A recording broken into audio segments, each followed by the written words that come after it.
Hi, hello, welcome to our channel. So, நம்ம பார்த்துட்டு இருக்கிறது வந்து language across curriculumல unit-3 தான் நம்ம பார்த்துட்டு இருக்கோம் இல்லையா, important questions பார்த்துட்டு இருக்கோம். So, next one of the important questions என்ன அப்படின்னு பார்த்தோம்னா types of classroom communication and communication methods. Okay, so already நம்ம வந்து classroom communicationனா என்ன அப்படின்னு பார்த்துட்டோம். ஸோ இப்போ வந்து அதோட டைப்ஸ்லாம் என்ன அப்படின்னு பார்த்துட்டு and then communication methodsனால் என்ன அப்படின்னு பார்க்க போகிறோம். ஸோ ஃபர்ஸ்ட்டு வந்து synopsis போட்டு நான் ஆல்ரெடி அதில் கொடுத்ததே தான் கண்டென்ட் இதையும் நான் கொடுத்துருக்கேன், communication and then classroom communication. So எந்த டாபிக் கேட்டாலுமே ஃபர்ஸ்ட்லேருந்து நீங்கள் வந்து இன்ட்ரடக்ஷன் மாதிரி கொடுத்துட்டு ஒரு ப்ரெசென்ட் பண்ணுங்கள், அப்போ தான் வந்து உங்களுக்கு நல்ல மார்க்ஸ் கிடைக்கும். ஸோ கம்யூனிகேஷன்னா என்ன எழுதிட்டு அதுக்கப்புறம் கிளாஸ் ரூம் கம்யூனிகேஷன் என்ன எழுதிட்டு அதுக்கப்புறம் வந்து டைப்ஸ், அது பற்றின டைப்ஸ் வந்து எழுதிட்டு அதுக்கப்புறம் communication methods. Okay, so if suppose communication methods கேட்கல, வெறும் types of communication classroom communication மட்டும் கேட்டிருந்தாங்கன்னா நீங்கள் கம்யூனிகேஷன் மெத்தட்ஸ் எழுதணும்னு அவசியம் இல்லை. ஓகே, ஸோ இஃப் சப்போஸ் கம்யூனிகேஷன் மெத்தட்ஸ்னு கேட்டாங்கன்னா நீங்கள் types of classroom communication அவ்வளோவா டிஸ்கஸ் பண்ணணும்னு அவசியம் இல்லை. ஓகே, ஸோ ஃபர்ஸ்ட் கம்யூனிகேஷன்னா என்னென்னு பார்த்தோன்னா நம்ம ப்ரீவியஸ் வீடியோவில் பார்த்ததே தான். Communication is defined as the process of sending and receiving meaningful messages.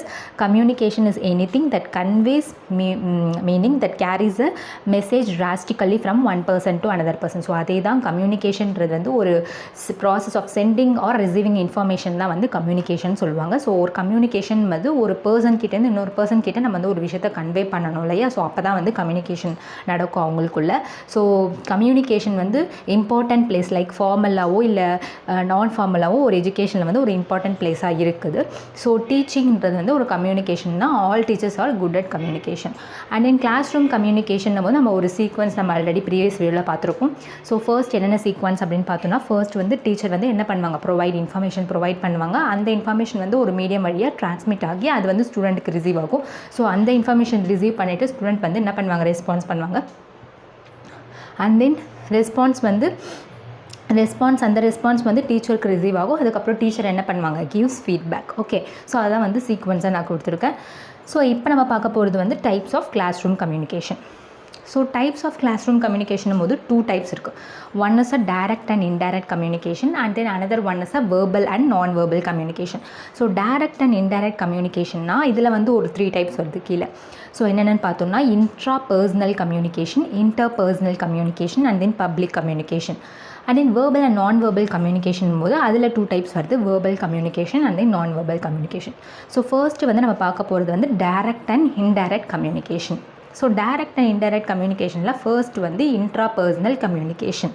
So intrapersonal communication அப்படின்னா இதில் வந்து இந்த டைப் ஆஃப் கம்யூனிகேஷனில் வந்து communication takes place not directly. So டைரெக்டாக வந்து ஒரு கம்யூனிகேஷன் நடக்காது. ஸோ டைரெக்டாக நடக்காத கம்யூனிகேஷன் தான் வந்து இன்ட்ராபர்சனல் கம்யூனிகேஷன் சொல்லுவாங்க. பட் கம்யூனிகேஷன் டேக்ஸ் பிளேஸ் இன்டைரக்டாக வந்து ஒரு கம்யூனிகேஷன் நடக்கும். ஸோ அதுதான் வந்து intrapersonal communication. So no one is in front of person, he can be indirectly in communication with others and the thinking level through reading books, listening the recorded audio cassettes, seeing the recorded videos, viewing films and documentaries. So எப்படி இன்டைரக்டாக communicate பண்ணுறாங்கன்னா by books வழியாக ஒரு விஷயத்தை அவங்க சொல்லியிருப்பாங்க. So அது மூலியமாக வந்து அவங்க கம்யூனிகேட் பண்ணுவாங்க. ஸோ அதுதான் வந்து இன்ட்ராபர்சனல் கம்யூனிகேஷன். அப்படி இல்லைனா வந்து ஆடியோ கேசட்ஸ், ஸோ அதெல்லாம் கேட்க நம்மளுக்கு வந்து இன்டைரக்டாக கம்யூனிகேட் பண்ணுவாங்க. And then seeing the recorded videos, so ஒருத்தரோட ரெக்கார்டட் வீடியோஸ் பார்த்து அவங்க வந்து நம்ம கூட இன்டைரக்டாக கம்யூனிகேட் பண்ணுவாங்க. ஸோ அதெல்லாம் தான் வந்து intrapersonal communication.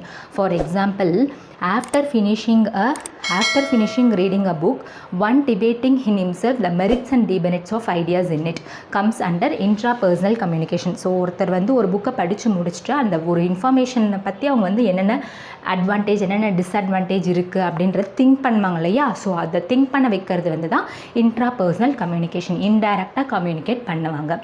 Okay, so next நம்ம பார்க்க போகிறது வந்து interpersonal communication. So interpersonal communication போது டேரெக்டாக கம்யூனிகேட் பண்ணுறது தான் வந்து இன்டர்பர்சனல் கம்யூனிகேஷன். ஸோ இன்ட்ரானா இன்டைரக்டாக கம்யூனிகேட் பண்ணுறது, இன்டர்பர்சனல் அப்படின்னா டேரெக்டாக கம்யூனிகேட் பண்ணுறது பிட்வீன் 2 or more பர்சன்ஸ் கூட டேரெக்டாக போய் கம்யூனிகேட் பண்ணுறது. Okay, like face to face conversation, இல்லைனா small group discussion, interviews, etc. or comes under this category. So இதெல்லாம் வந்து interpersonal communicationல வரும். And then next வந்து public communication. So public communication போது it's a one way communication. This refers to the reaching of information given by the sender to the receiver. ஒரு information ஒரு media வழியா communicate பண்றாங்க இல்லையா, so அதுதான் வந்து public communication. So one way communication தான் இது, okay, which is given by the speaker to the listener. People listening these public speeches of political leaders or student listening to the lecture of the teachers belonging to this category.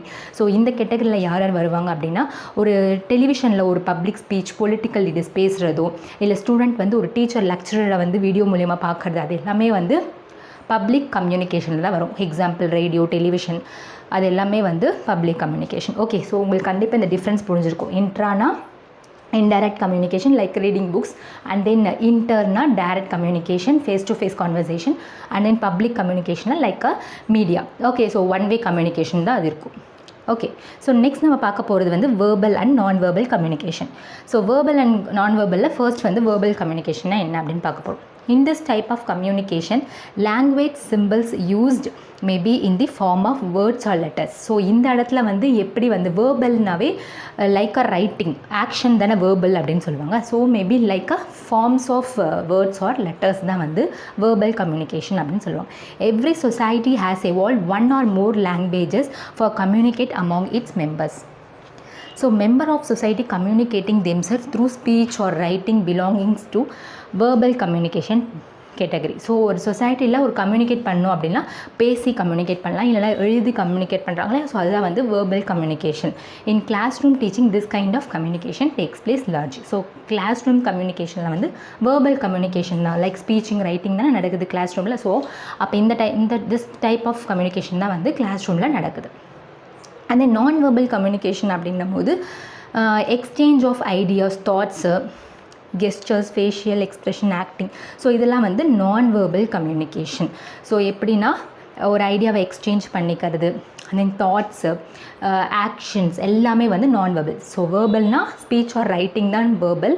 நான் வேர்பல்னும் போது speech and writing இருக்காது, like ideas exchange பண்ணுறது, thoughts, facial expressions, acting, இதெல்லாம் தான் வந்து non verbal communication. Hearing impaired children observing teacher lips and its moment, lip reading as a teacher, pronunciation, the words and expressing the ideas using fingers. Sign languages are best example for non-verbal communication. So இதில் வந்து speech, இப் suppose டெஃபாக இருக்காங்க, so அவங்களுக்கு வந்து அந்த lip movement வச்சு teachers வந்து சொல்லிக் கொடுப்பாங்க இல்லையா, ஸோ அதெல்லாம் வந்து நான் வெர்பல் கம்யூனிகேஷன். சைன் லாங்குவேஜில் பேசிப்பாங்க இல்லையா, ஸோ அதெல்லாம் வந்து நான் வெர்பல் கம்யூனிகேஷன். ஸோ இதுதான் வந்து communication, types of communication. Okay, so next நம்ம பார்க்க போகிறது வந்து கம்யூனிகேஷன் மெத்தட்ஸ். ஸோ கம்யூனிகேஷன் மெத்தட்ஸில் வந்து 3 மெத்தட்ஸ் இருக்குது. என்னென்ன அப்படின்னு பார்த்தோம்னா speaking and listening, visual presentation and observation, and then reading and writing. So first வந்து ஸ்பீக்கிங் அண்ட் லிசனிங்னா என்னென்னு பார்த்தோம்னா, so in classroom teacher explaining the subject content for a longer time. So ஒரு class ரூமில் ஒரு teacher வந்து ஒரு subject கண்டென்ட்டை வந்து எக்ஸ்பிளைன் பண்ணுறாங்க, ஸ்டூடெண்ட் வந்து கிளாரிஃபை பண்ணிக்கிறாங்க அவங்க டவுட்ஸ்லாம், ஓகேவா. லைக் ஸ்பீக்கிங் அண்ட் லிசனிங் மூலியமாக தான் நடக்கும். ஸோ அவங்க லிசன் பண்ணால் தான் அந்த விஷயத்தை கற்றுக்க முடியும், அந்த விஷயத்தை அவங்களுக்கு டவுட்ஸ் ஏதாச்சும் இருந்தால் கேட்டு கிளியர் பண்ணிப்பாங்க. ஸோ அதுதான் வந்து speaking and listening. So and then visual presentation and அப்சர்வேஷன்னா என்னென்னு பார்த்தோம்னா, the teacher providing information. So ஒரு டீச்சர் வந்து எப்படி வந்து இன்ஃபர்மேஷனை ப்ரொவைட் பண்ணுவாங்க அப்படின்னா, த்ரூ கிராஃப்ஸ் மூலமா, மேப்ஸ் மூலமா, அப்படின்னா எக்ஸ்பெரிமெண்ட்டை வந்து டயக்ராம் பண்ணுறது, மாடல்ஸ் காமிக்கிறது, ஸோ அது மாதிரி வந்து ஒரு விஷயத்தை வந்து சொல்லிக் கொடுக்குறாங்க இல்லையா, ஸோ அதுதான் வந்து visual presentation and observation. And then reading or ரைட்டிங்னும் போது teacher reciting the subject content with proper modulation. Example, reading poetry or a passage by the teacher, asking student to search for the meaning of words or explanation of terms using dictionary and encyclopedia. So teacher writing on the blackboard, student getting training in letter writing, essay writing, and then a translation of passage, etc. are all included in this type of classroom communication activity. So இந்த மாதிரி types of இப்போ வந்து student கிட்ட வந்து இந்த ஒரு dictionary, like ஒரு word கொடுத்துட்டு அந்த டிக்ஷனரியில் வந்து சர்ச் பண்ணுங்கள், படிங்க, அந்த வேர்டை வந்து படிக்க வைக்கிறது, அப்படி இல்லைனா ஒரு டாபிக் கொடுத்துட்டு அதில் வந்து பேசேஜ் எழுத சொல்கிறது, ஸோ அதெல்லாம் வந்து ரீடிங் அண்ட் ரைட்டிங். ஸோ இதெல்லாம் தான் வந்து 3 types of communication methods. Okay, so கண்டிப்பாக இந்த கொஷின் வந்து உங்களுக்கு புரிஞ்சிருக்கும்னு நினைக்கிறேன். ஸோ எக்ஸாமில் வந்து நீங்கள் இப்படியே ப்ரெசென்ட் பண்ணாலே போதும். ஓகே, ஸோ கண்டிப்பாக இந்த வீடியோ வந்து உங்களுக்கு ரொம்ப யூஸ்ஃபுல்லாக இருக்கும்னு நினைக்கிறேன். ஸோ ஏதாச்சும் டவுட்னா கமெண்ட் செக்ஷனில் கமெண்ட் பண்ணுங்கள். ஸோ இந்த வீடியோ பிடிச்சிருந்தால் லைக் பண்ணுங்கள், ஷேர் பண்ணுங்கள், மறக்காமல் சப்ஸ்கிரைப் பண்ணுங்கள். Keep on supporting me. Thank you.